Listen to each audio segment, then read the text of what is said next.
Join me in welcoming Captain Jamal Shareef.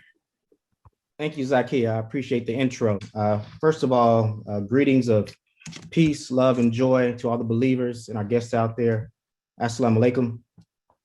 I want to start off by congratulating the Ministry of Imam WDM on their 33rd annual convention, bringing the Muslim community together, providing a productive atmosphere, and bringing the focus and attention on our faith and our Deen. And thank you for the 14th annual year of tribute and recognition to our believers in uniform. We appreciate the service, sacrifice, commitment of all those who serve in uniform, as well as those who support and continually support our believers in uniform. And I want to go into share something with you that my father shared with me, and it's dealing with the obligation of service. Like, we're all obligated to serve. Our father always pushed on service on us, service to God, service to country, service to community. When we were kids, I know in our service to God, dawah efforts, right? I remember being like 6, 7 years old, and we would fold trifolds for dawah. For those that remember back in the day doing trifolds, especially when you're 6 years old, that was some service, okay? Because it was instilled in a service, that was a form of service we did.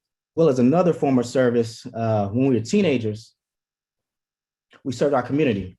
We, as young adults, teenagers, started a group where we would do food and clothing programs to people in need, to the needy, So these are forms of service that we did. And I highlight that because when my father emphasized was an obligation to serve, not just in uniform.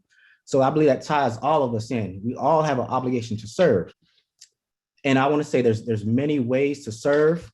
But I also want to say we do need more representation in the various branches and industry of service, whether it be law enforcement, military, firefighters, or medical professionals, and who are on the front line. So maybe your active service is dawah. Maybe it's supporting masjid programs and events. Whatever it is, service to God is an obligation. Service to country.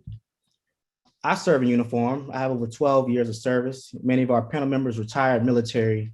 That may be how we choose to serve our country, but service to country is still an obligation. You could be a government official. Perhaps you're registering people to vote for elections or bringing awareness to important issues. It could be social justice, labor rights, whatever it is. There are countless opportunities for you to serve your country, but also there are food, educational, and work programs and initiatives that you can support in your communities. Also, cleaning your neighborhood and supporting neighborhood enrichment programs. Or maybe you can employ people in your community. Maybe you're offering internships and apprenticeship so that you can pass on your knowledge to help somebody else to better their situation or improve their opportunities. These are all ways for service to God, service to country, service to community. And these are just a few examples that I mentioned. So understand your obligation to serve and find your opportunities to contribute.